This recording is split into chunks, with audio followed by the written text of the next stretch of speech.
Welcome all to this webinar where we're going to be talking about just insights from Pete, the GRC recruiter. Did I get that right, Pete? That is correct. GRC recruiter. All right. So you're giving us some insights on what all goes into this perspective from a technical recruiter as far as how to optimize your LinkedIn, what our recruiters looking for, and really focusing in on those CMMC and GRC careers. My name is Darius Phillips. I'm the founder and president of Aspire Cyber. We are an approved training provider. Also, we specialize in CMMC readiness. I am a lead CCA. So in our capacity as delivering the CCP and CCA training, we get a lot of questions from people that complete our training. Once they get the certification, it's now what? How do I actually start making money and get employed? So that's the insights that Pete's going to provide to us today, and Amber's going to be our moderator. So let me hand it over to Pete. Tell us a little bit about yourself, Pete, before we Awesome. Will do. dive Yeah. in. So my name is Pete Strouse. I've been recruiting for about 12 years now. Actually, 13 years, 11 years in security, most of which has been devoted to recruiting in GRC specifically.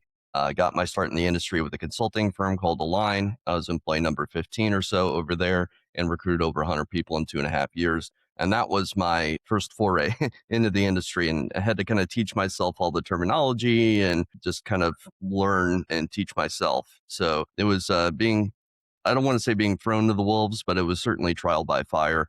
And it's shaped the way that I view recruiting and hiring over the years. And so for the last 8 years or so, I've been running recruiting firms with the focus on GRC and some other consulting firms, MSSPs. I primarily nowadays work with audit firms, so C3PAOs and other audit firms, and then automation platforms. So obviously that's the big thing in the last 5 years or so in GRC is automation and AI. So I'm really leaning into that these days. Seems to be where a lot of the jobs are too, by the way, is at the automation platforms and at these consulting firms that do CMMC, either readiness or the assessment work. So yeah, that's my background. Awesome. Welcome. How about yourself, Amber? Tell us a little bit about yourself, and you can start moderating after that. Sure. My name's Amber Wheeler. I am a consultant with Aspire Cyber. Before that, it's about 10 to 12 years of IT experience in roles like system engineering, as well as help desk. So you could say I've gotten from the foundation level up to system engineering, and I transitioned into CMMC readiness about almost about 6 months ago. So that's brief of my background. Derek and I were talking, and he had this idea. Hey, a lot of people are asking questions. Okay, I've got my training, I've got my certification, but what do I do next? And I had this idea of doing this Ask Me Anything. And I saw Pete actually on this platform about a year or so ago, and he always came to mind because he was very, easy to talk to. And he was always very transparent and just where the landscape has been in the job market. So reached out to him. Once again, like I say, he's easy to talk to. He said yes at the drop of a dime, and here we are. All right, Pete, Awesome. you ready? Absolutely. All right. So, Pete, can you just start us off with kind of expanding more into the recruitment side as of today? What do you see in terms of the roles in the GRC space and the federal compliance space? Yeah, well, in general, overall, it seems an increasing number of GRC engineering type jobs and jobs at the compliance automation platforms. So the bar is being raised continuously for GRC professionals with a larger focus on technical skills than just, creating policies and procedures. So that's been a huge movement, especially over the last few years. And then I tend to see a lot of hiring on the go-to-market side. And I think in an uncertain economy, that's because companies basically just want to make more money and they don't want to spend money, basically. So you see more hiring in sales, customer success, sales Mhm. engineering, that type of stuff, which is what a lot of the platforms are hiring for right now. Federal compliance specifically, though, lots of hiring for CMMC specifically. FedRAMP has been relatively stable, I guess, over the years, whereas CMMC right now is just a mad dash to hire people that can perform these assessments and get companies ready for them. But the majority of the hiring seems to be focused at the consulting firms where people are revenue generating versus on the internal side where they're going to be a cost center, essentially. So broadly, that's where the majority of the hiring is right now, I think. Okay. And from your perspective as a recruiter, how do you have you seen, in the past couple of years, how that shift has been? Like, where were we, let's say, 5 years ago? And you spoke about where we are today, but, can you just show us kind of how things have changed?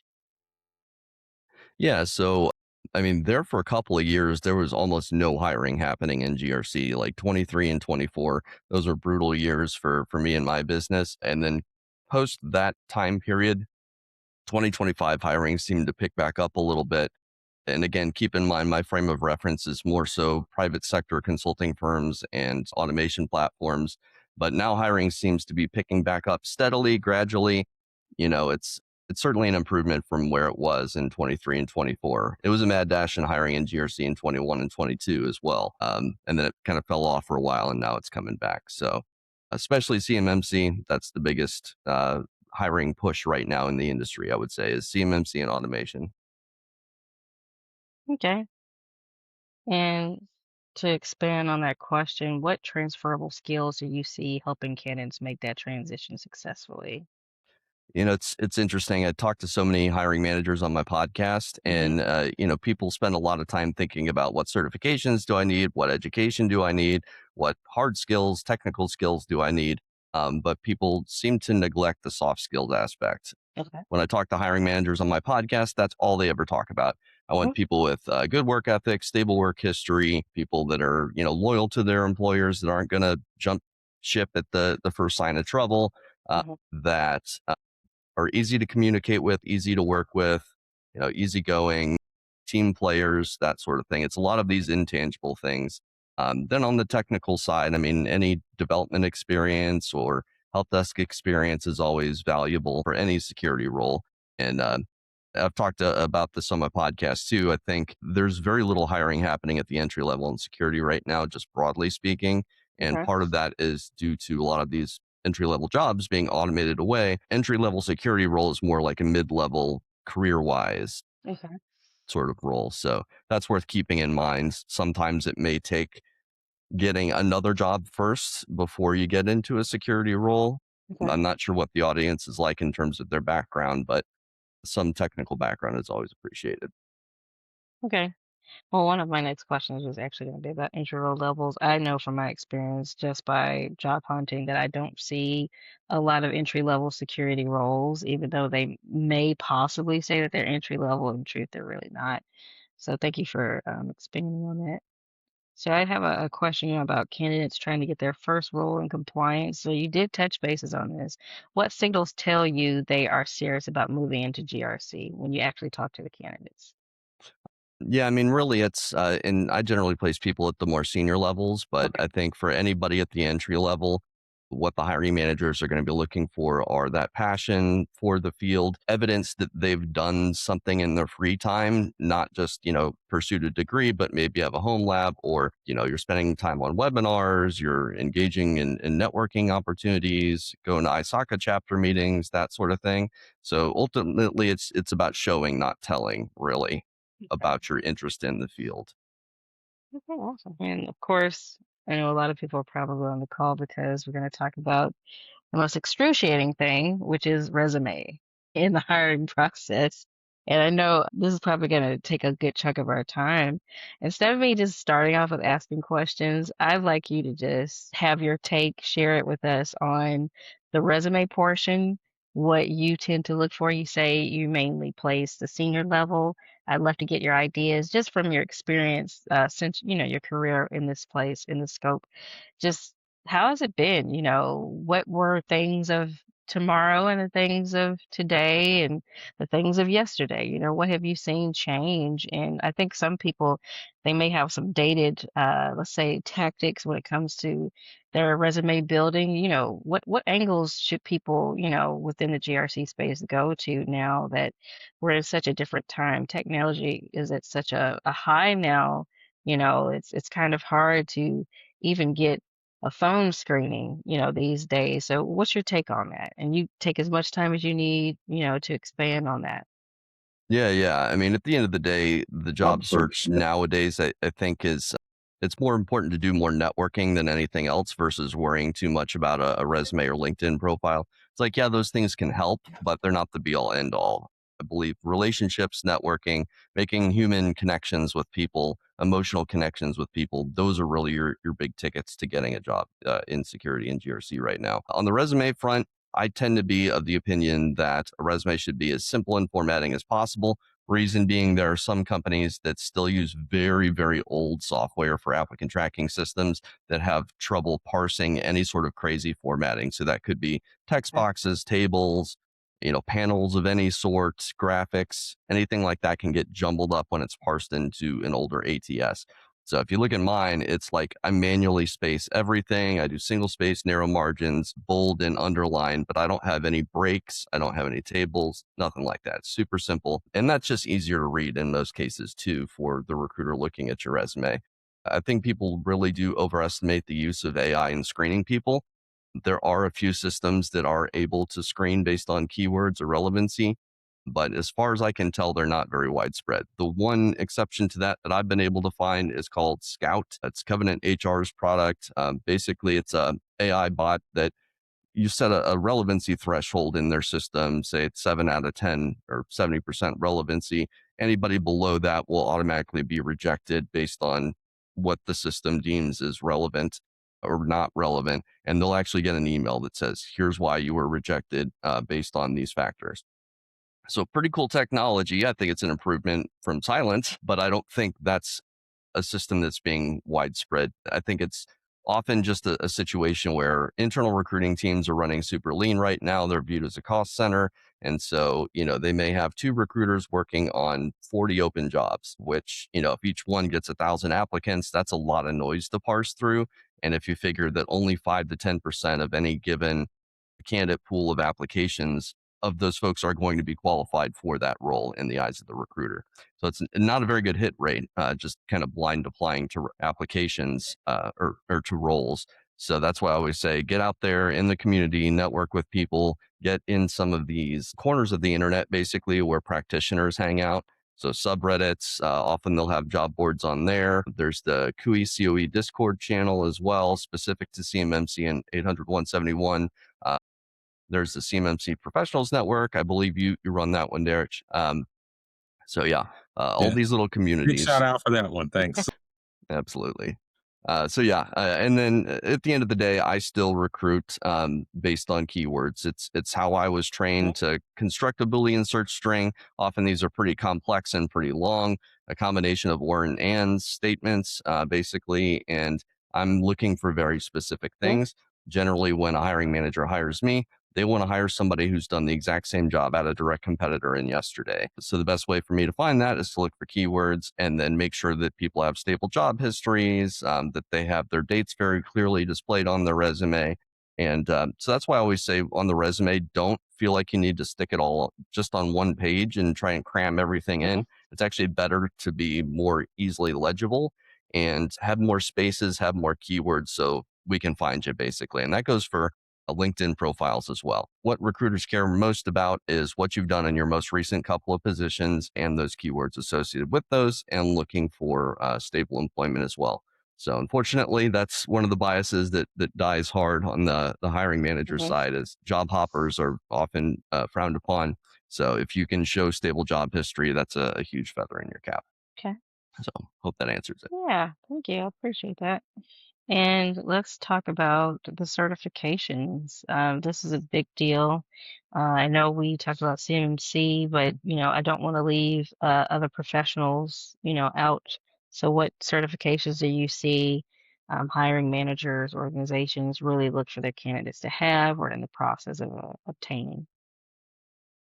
Yeah, I mean, generally it's pretty specific. So I think the more favorably viewed ones are more specific. So ISO 42001 lead auditor, for instance, or, obviously the CMMC Yeah. certifications. It's always good to have a CISA or a CISSP, but those aren't necessarily differentiating Yeah. anymore. And Security Plus is very, very entry level, generally not viewed very highly by hiring managers, or at least they don't put much stock in Okay. it as sort of a hiring criterion. So yeah, it's really more about what you've done, what you can show that you've Yeah. done, and how you communicate, I would say, than the actual certifications. So, they generally don't recommend folks get just a laundry list of certifications because that's a lot of time and effort and money spent. when hiring managers care more about what you've actually done than the actual letters behind your name in general. So, Okay. And do you think the future of GRC is more focused on the internal team building, or do you think that, maybe the job market will change where they'll start to rely more heavily on consultants? yeah, I mean, that's already starting to happen where it's very, very lean internal recruiting Okay. teams or internal GRC teams. Was just talking to Chris Honda yesterday about this. He's like the head of GRC, and I think he's the only person in his department. He's a player coach, is the terminology that companies are using Okay. nowadays, where basically these folks there's maybe one GRC person and they're leveraging a lot of automation. Increasingly, I think we're going to see more AI agents in GRC. Zania is a platform that just popped up. So it's these very lean internal teams and then consulting firms to come in and actually do the attestations or assessments. The compliance automation platforms too are doing a lot of the readiness type work. So they're actually kind of taking over some of that market from traditional consulting firms because they're customer success managers or compliance architects. They might call them a few different things. They're helping get clients ready for those assessments and then handing off the client to the end auditor or certification body essentially. And I want to touch a little bit on the interview process. Can you walk us through that? What types of questions do candidates typically get asked in these interviews for these GRC roles? That's a good question. I'm not really in the actual interviews with the hiring Okay. managers. I think most of the time what they're looking for again is just that previous experience doing the same type of work that you would be doing in the new Okay. role. So that can be tough if you haven't done that role before. You have to be able to pitch yourself as being willing to quote unquote hit the ground running without needing much training. I think at the end of the day, it's about demonstrating your knowledge in whatever specific discipline, having deep knowledge of a specific framework, not just from a high level. That's going to be what the hiring managers are looking for. Okay. And from your scope, since you say you're not in necessarily the interview itself, in the part of that process, what common mistakes do you see a lot of candidates do that may be actually hurting more than helping? Hmm. Yeah, good question. I would say some stuff that seems kind of obvious, but you'd be surprised. Don't talk about religion or politics in interviews. Uh, Okay. be dressed Noted. professionally, even for video hmm interviews. Also very important. Have a clean background behind you and nothing Okay. crazy. Certainly not a messy room. That's always a bad look. I think not asking any questions is another really common one. I mean, it's fair enough if you don't have any because the hiring manager was really good at answering all of your questions that you had prepared, but always good to have a list of questions prepared ahead of time. I generally recommend having just a Word document open in front of you for video interviews. That way you have all your questions written down, and if they ask you, you're kind of put on the spot. Sometimes you might forget. I know it's happened to me Yeah. before. It helps to have it, right there in front of you. So I would say those are the major ones, and just not being prepared, not having done any research on the company or the hiring manager, anything you can do to build rapport and show, hey, I actually looked at your LinkedIn profile. I looked at the website. I looked at the job Okay. description, and here's how I can contribute to all these different areas. So just not addressing those things. Gotcha. Yeah, I've done that in the past. I honestly have not heard anyone else speak on that where you prepare, you have the Word document on your screen. I just had a moment. It was just like, well, I'm not in front of them. They're not going to, they're not going to know that I have a Word document up. And so it's kind of Oh, leveraging that remote style interview. yeah. What's funny is that just reminded me of another thing that I've heard of people doing wrong now. Don't have ChatGPT open in front of you and don't be reading things off of ChatGPT. That's actually happened to me to multiple candidates that I presented for this last role I just Okay. filled. I think there was 2 or 3 candidates that did that of the 6 that I presented them. So common mistake because you come across as robotic and there's kind of a hmm delay and the hiring managers can tell basically. But if you have a Word document open in front of you, that's different. Maybe have a few bullet hmm points, selling points for yourself for the Right. role.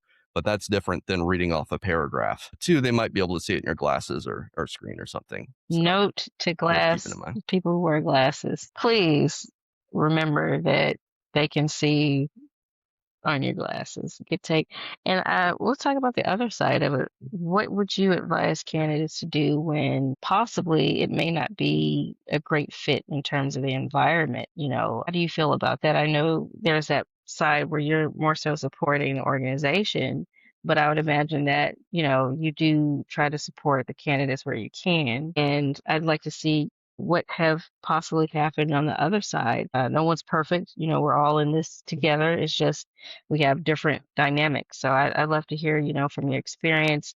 Maybe you had a great candidate and maybe the company was not prepared to receive that type of candidate.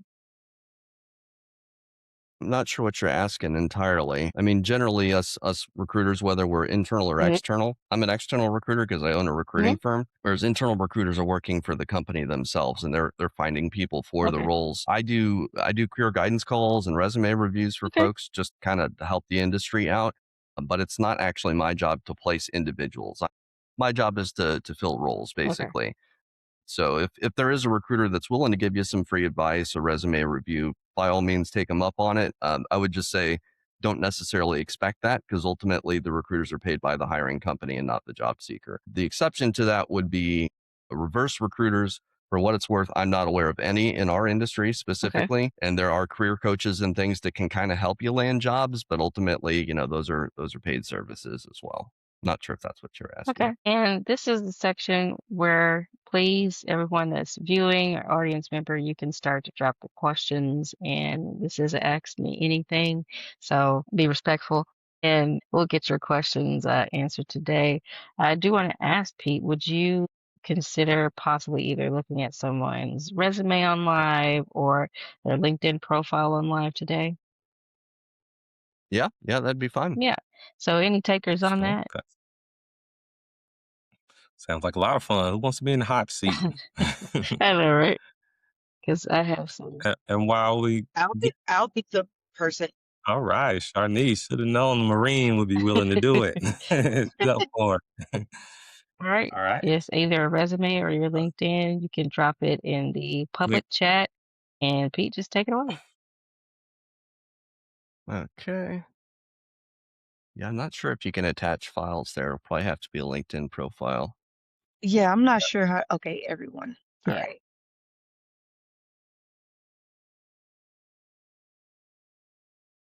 All right. Let's Yeah, see. it's in the chat now. Yes, I'm doing Yeah, that we now. see it. Yeah. So I guess I'll put it in and share my screen here. All right. Awesome. There it is.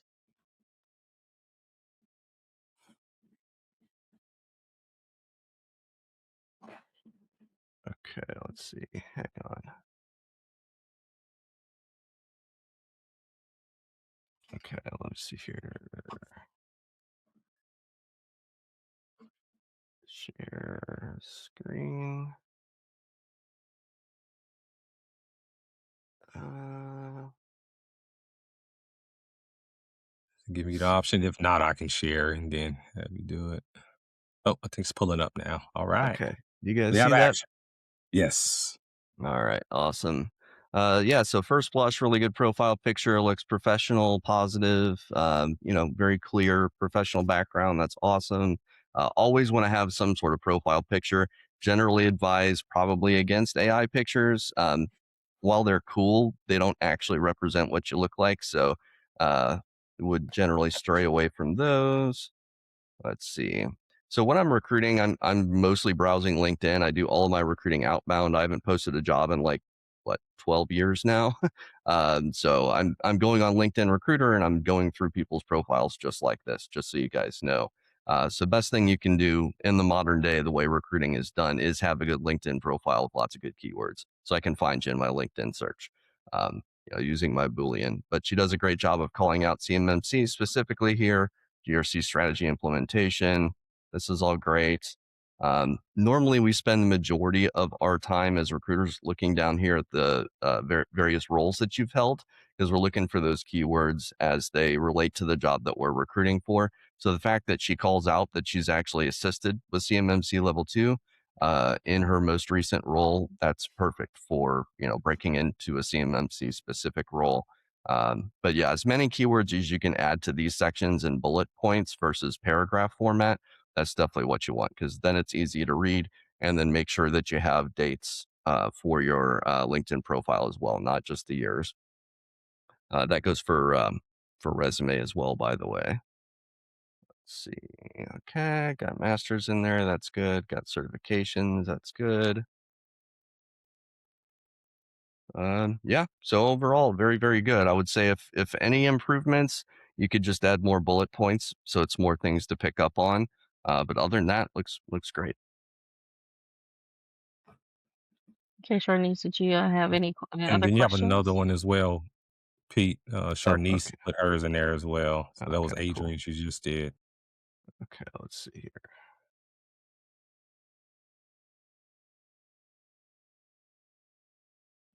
Okay, let's see. Share screen.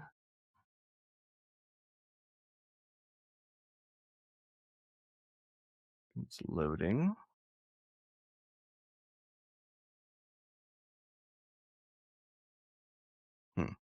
Yeah, I'm not sure why it's taking a bit.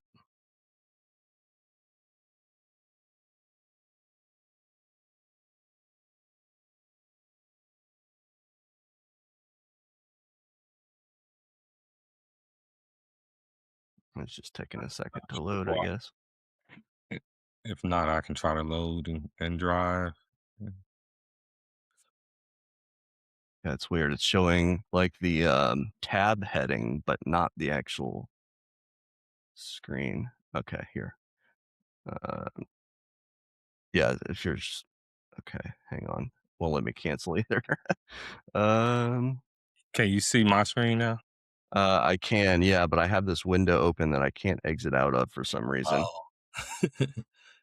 I love technology. That's weird. Yeah, it's like grayed out the rest of my screen entirely. We'll see. Maybe try scrolling down a little bit. I'll see if I can see it.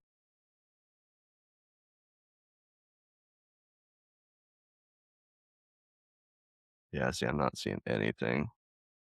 Let me stop sharing and see if it gives you an option. Try again. And you say it's still grayed out. You can't close it at all either. Yeah, I can't do anything. It's like it's frozen. I may have to rejoin. Okay. While you do that, let's have you rejoin, and then while we wait for you to come back, we can make sure people put their questions in the chat. All right. Yeah. Someone in a separate chat. See a couple. So Camden asked a question, and then we have another one about the students. Make sure we get those answered. You said If anyone students. else has questions, You see two questions. I see one from Camden. You see another one? yeah, I see one at the top from Mr. Master, Mike Sir Master. Okay, yeah, there we go. Okay. So I don't know if you're not seeing that one. No, I'm not. I'll be able to read that one Okay. off once Pete comes back. All right, I am back. Let me try this again here.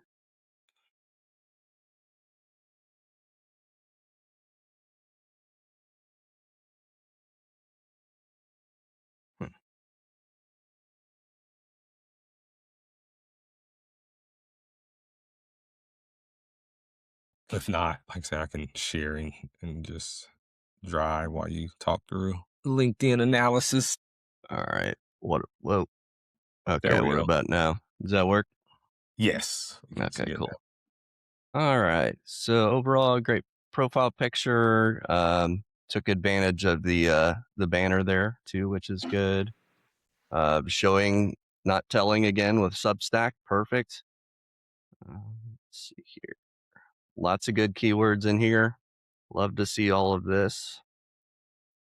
She summarizes everything nice, where you see degrees right at the top as well, certifications, keywords, that's all great.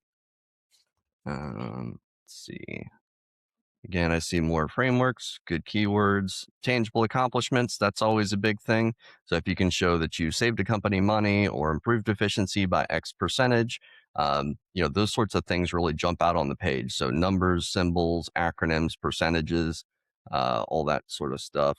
And actually using the numbers and not spelling out the numbers, again, that pops out on the page, which is good. So that looks good. She's, holding the company confidential, which is fine, especially if it's a policy. Ideally, there would be a company name there because, what we're often looking for is somebody working at a competitor or similar type company. One way to get around that is you could say in X, Y, and Z industry or something like that at the very least, just to provide some additional context. But other than that, looks good. Lots of good keywords. All your dates and all of your experience on there. Always like to see veterans, so that's good. Got your degrees there, perfect. Projects is always good to have. I don't know how many people actually look at these. I don't personally, but again, generally I'm looking for senior level folks. So generally I'm just looking for what they've done in their most recent role more than anything else. But yeah, filling out as much of this stuff as you can is always good, and listing all of your skills. Sometimes I'll find a keyword in the skills that isn't actually listed anywhere else in somebody's profile, which is interesting. So that's a good way to get captured in searches, even if you don't want to include stuff under your actual experience, though that would be the ideal place for any sort of keywords. And just keep in mind, I guess as another aside, that everybody can see all of your activity on LinkedIn. So as you can see here, posts and comments, I can see everything that she's ever written, basically. So keep that in mind when you're out there job searching. Negativity doesn't usually play very well, especially if you're posting about complaining how the job market sucks and that sort of thing. Ultimately, that's going to hinder your chances, I think. You may get a lot of engagement on those posts because there are a lot of people in that same bucket and having that same struggle. But ultimately, hiring managers want to hire positive people that solve problems, and not people that create problems. So always keep that in mind with all of your LinkedIn interactions. But overall, great profile here. Thank you, Pete. Good job. Yeah, good job. We have some real pros, Adrian and They're just show off. They're Charnice, just showing off. LinkedIn professionals. If you see a question that I don't see, I see Camden's Oh, yeah. question. I think I'm missing something else. All right. So yeah, I see the first question says, I often have group meetings with young students from various schools that don't have experience. What can we tell them about breaking into the industry since they don't have the experience? Yeah, that's kind of the catch-22 that a lot of folks talk about. And I struggled with this myself back when I graduated and with my undergraduate degree, and the job market was terrible. It was the beginning of the recession back in 2008. So I've been there. All of that to say, I think it's really, again, about just demonstrating what you know and showing, not telling. Having GitHub repos or Substacks, that sort of thing, those are always good. Listing things that you're learning in your off time, networking as much as you possibly can with potential hiring managers. So local chapter meetings of ISACA, ISC Squared, ISSA, hanging out in all of these online communities like the GRC Meetup Slack, or the CUI COE Discord channel or CMMC Discord channel. All of these communities online are good ways to meet people. So it's really, I think, more about who you know than actually what you know and your personality and communication skills. But anything you can do to show what you actually know through projects and demonstrating things, that's your best bet. Okay, thank you. Any other questions? I got the Camden question, but any other, Derek, that you see? No, that's the only one. So the Camden question is next. Okay. So Cameron asks, you said it's good to have a list of questions. Who's off mute? Cameron, one.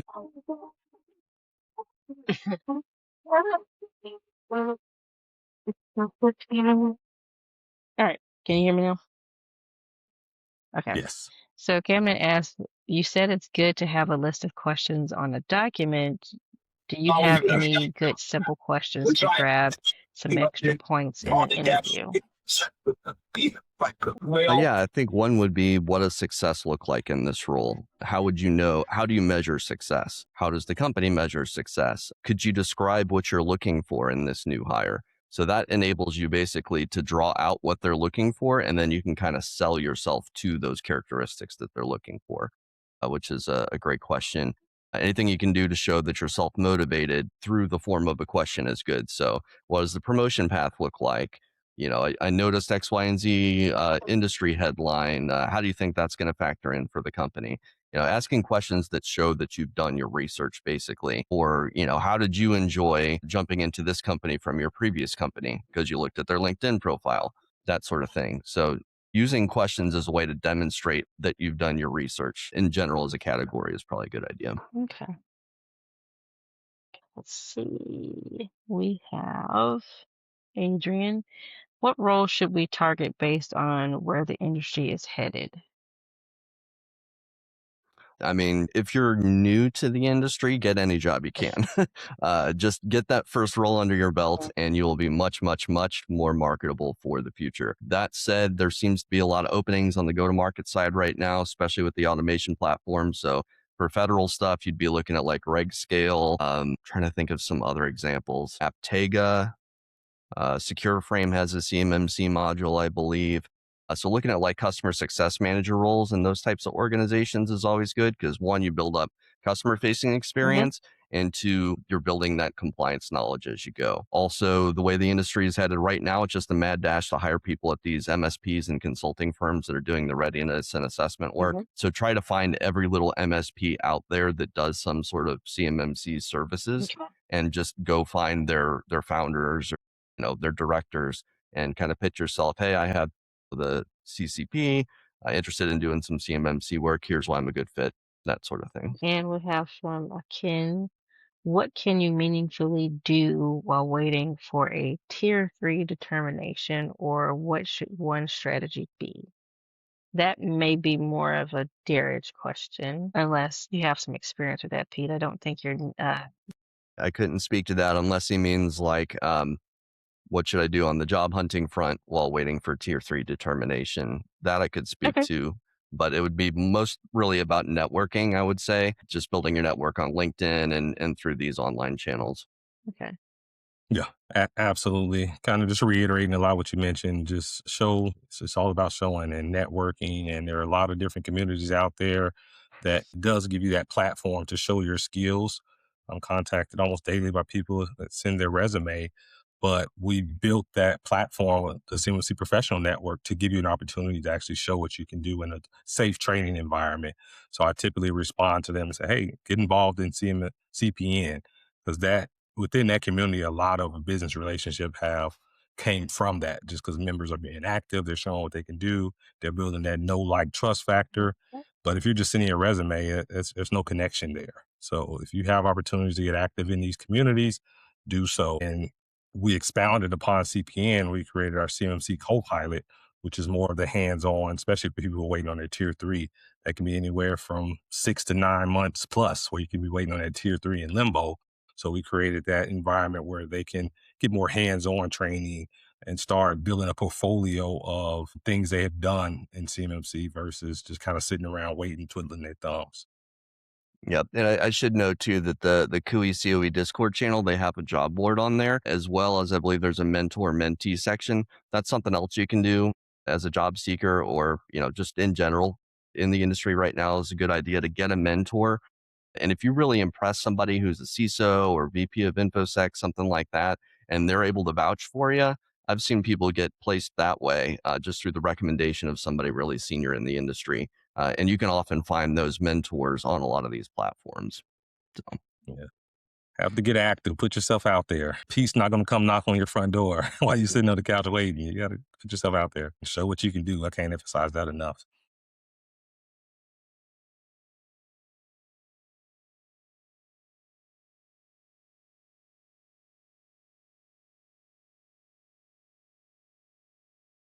So do we have any other questions? Let's see one from Alexis. Will my law degree help or hinder, especially working in GRC and trying to break into CMMC as a career transitioner?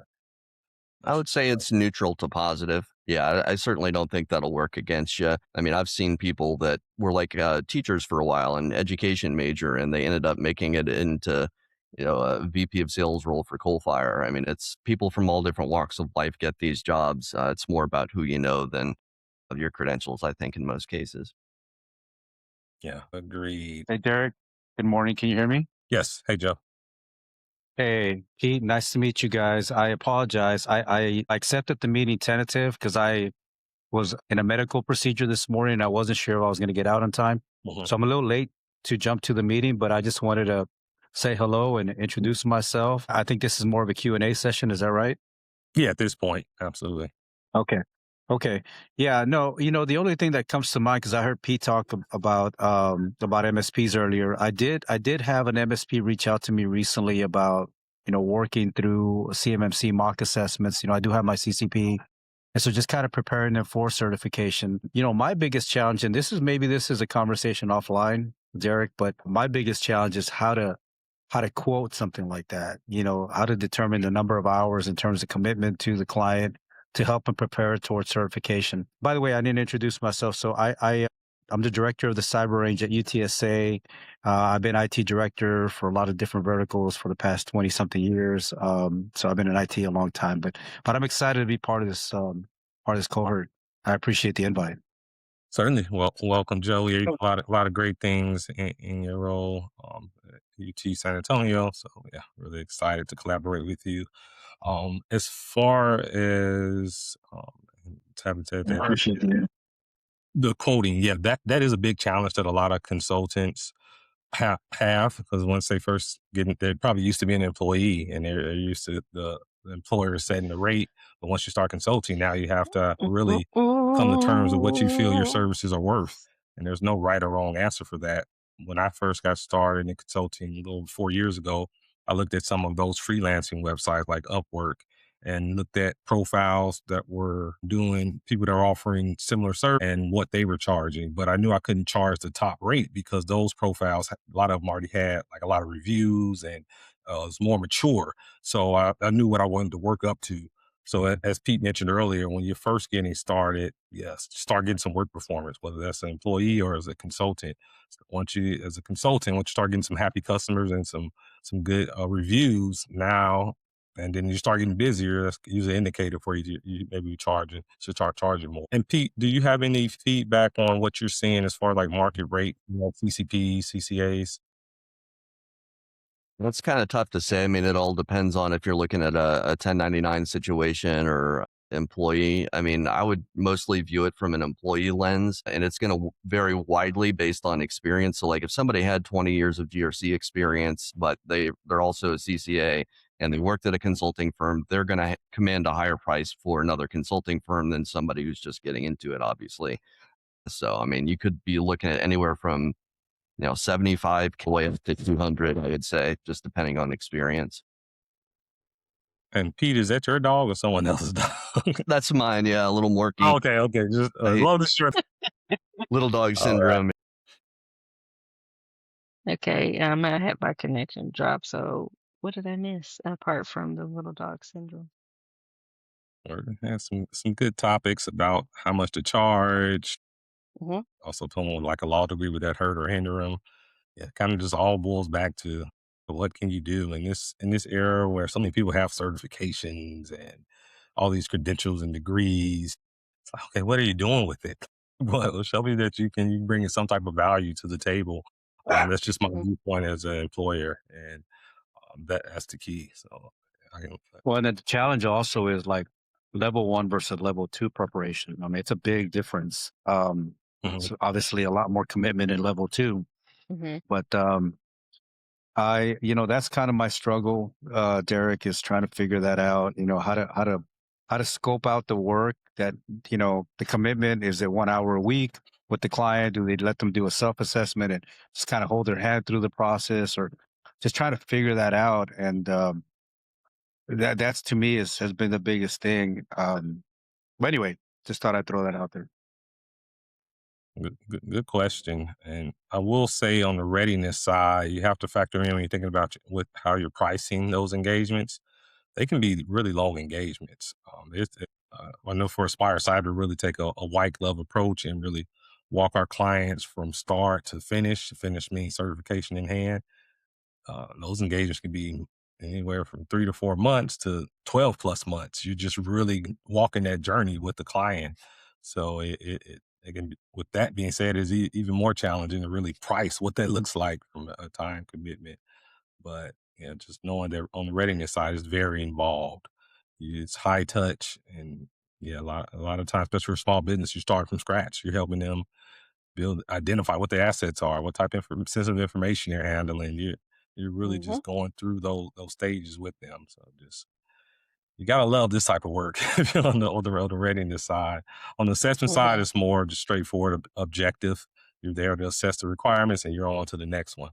But the readiness is a lot more involved. What about the timeline of, the whole rollout and being rolled out in phases? What I understand in November of this year, we go into the second phase of CMMC, which is now everyone's going to be required to have a C3PAO, certified assessment from a third party. So does it make sense for companies today to be going through their self-assessment so that they can have that in their back pocket and not have to wait till November when maybe a self-assessment is not an option anymore? I would say it makes sense, but I would think as far as that topic, it will certainly talk more offline with that. That's not going to be really Pete's expertise.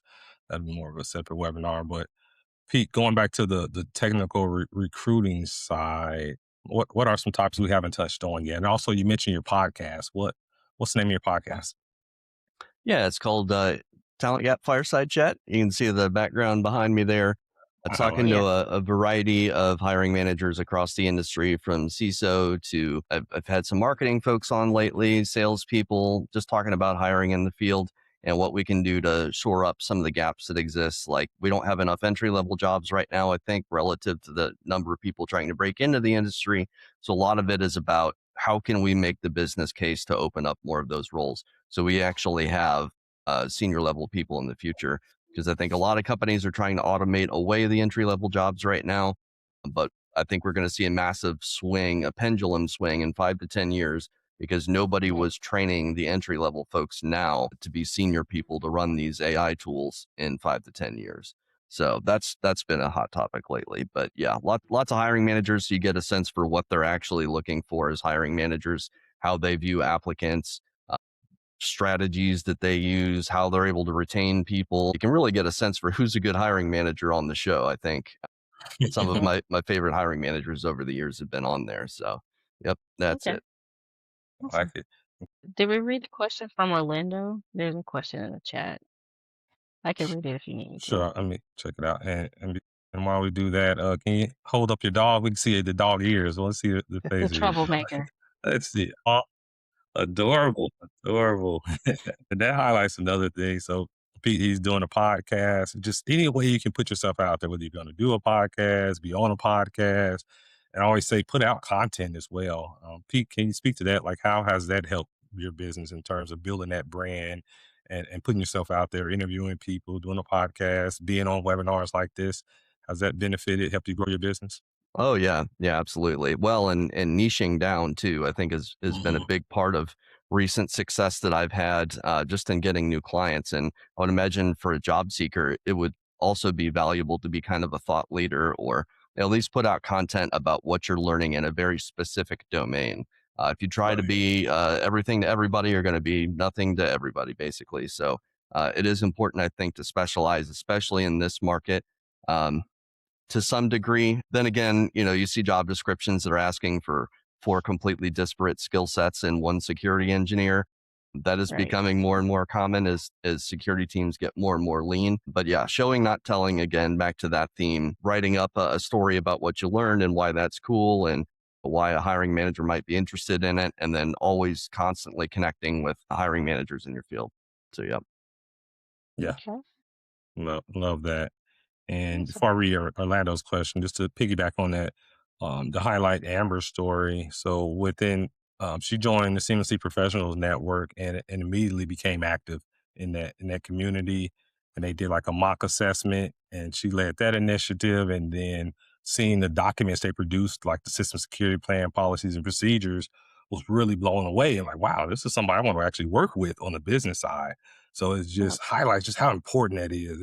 In that safe training environment to demonstrate what you can do versus Amber just sending me her resume and say, hey, I'm a technical writer. Okay, great. The other 10 resumes I already have, they're technical writers too. But for her to say, oh, Yeah. hey, I'm going to lead with value, I just can't emphasize that enough. Anything you want to add to that, Amber? Yeah.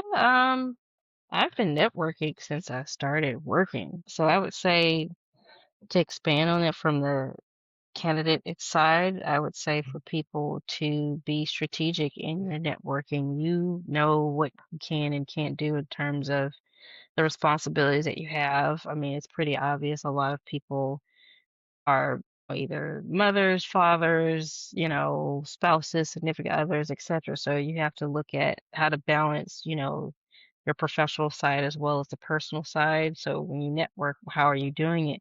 We're in the era where technology is really key, and knowing how to use technology is going to be a very, very big thing. CPN, I have not physically met Derek among other professionals that I work with today, but the way we have, like you talked about, Pete, your soft skills, all of us, I believe, are really, really, really, really good. And not just having them, but also continuing to expand on those soft skills. And that's going to help out a lot. You can leverage meeting people online, but you definitely have to allow people to see your personality. And like you said, I just saw opportunity. I never saw a group that was this active, CPN. And that's what I had been waiting on. I actually had been looking for about 6 months, and I got into other groups and I was paying memberships monthly, and it just was not working out at all. I knew what I wanted, I just didn't see it for a while.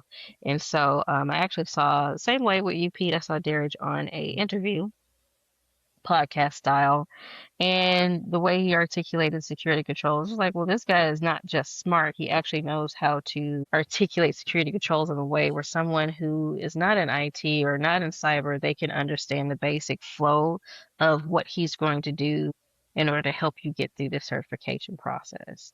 And so that's where I have to build trust in leaders before I even make the decision I'm going to let them lead me. And I think a lot of people don't maybe take that in consideration.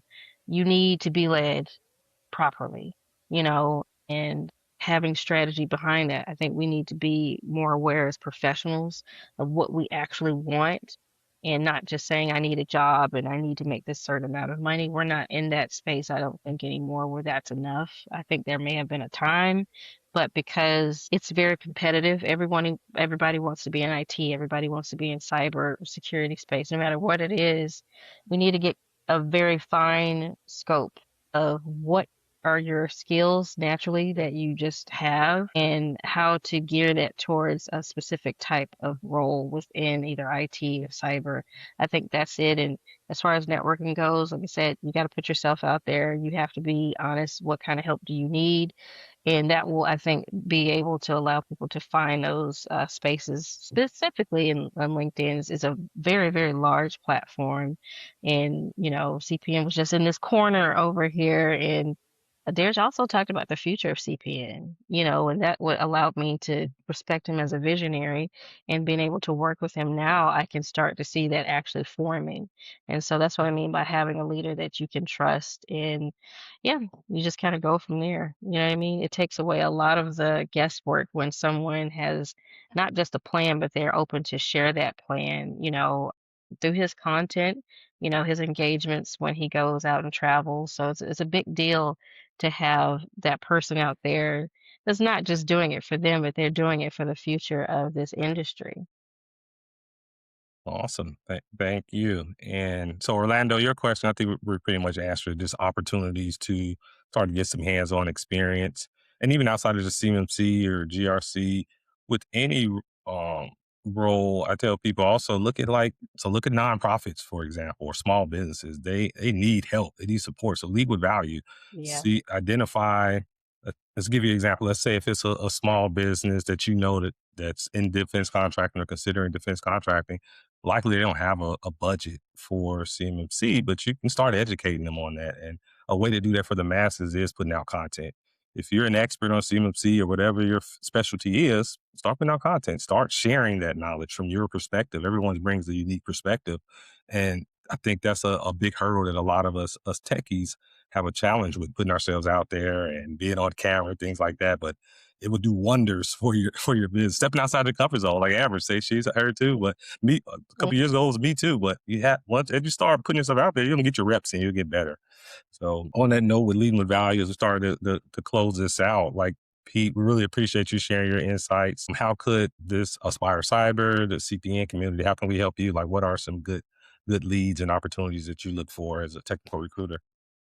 Yeah, I mean, at the end of the day, I'm always looking for new clients. If I had any bottleneck as a business, that's always been it, is just having the jobs to fill. Because I'm very efficient in my recruiting. I've been doing it for so long to where if I get a job, I have it filled in a couple of weeks. So that's always been the bottleneck, is just having the open job.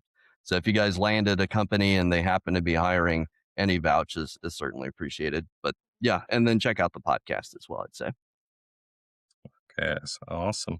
Any other closing questions for Pete before we let him go? We're trying to get our money's worth out of him. We got a couple more minutes. But yeah, I know this is a very hot topic, and I see Brianna said thanks, and she's someone else I wanted to highlight. She's an officer in the Army Reserves, and what caught my attention about her is she's putting out content as an officer in the military, and that's, you don't see that a lot of from people in uniform, where they kind of are nervous or scared about putting out content. But she's building a personal brand, so that's something I've commended her on. Like, if you're in uniform, start building that personal brand. The uniform, working for an employer, because at the end of the day, that's going to be the value. That's something that an employer can't take from you. You can't be laid off and lose that. So it really is important to build that personal brand, and it's going to give you more leverage in this workspace. Yeah, well, and to bring authenticity to a platform like LinkedIn, that's what I found is very successful for me, is just being myself and my personality showing through in the posts, not just writing exactly what ChatGPT wrote and just copy pasting it.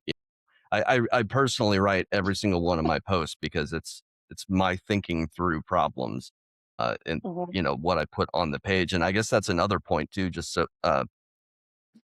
job seeking advice, I guess, would be figure out what problems you solve, especially if you uniquely solve problems that other people don't. You have to kind of figure out what your competitive advantage is and just really highlight that. Like for me, I'm the only recruiter in the GRC niche specifically that's only done it for, 11 plus years. There's no other person that's me. You have to figure out what your unique thing is and just blast it out to the world authentically.